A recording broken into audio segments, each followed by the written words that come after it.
Es un acuerdo de mínimos que insiste sobre todo en una cuestión como es el déficit. Es decir, todos los presupuestos de todas las comunidades autónomas, y ahora particularmente me estoy refiriendo al nuestro, al de Euskadi, tendrá una limitación con respecto al déficit, tendrá que bajar en el año 2013 del 1,5%, que se supone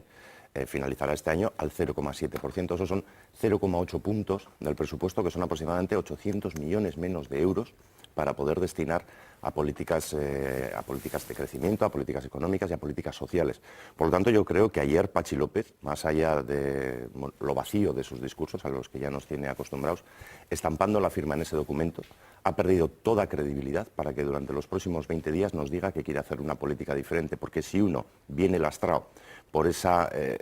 dar prioridad absoluta al déficit, desde luego no va a poder hacer otro tipo de políticas económicas que las que ha venido haciendo hasta ahora.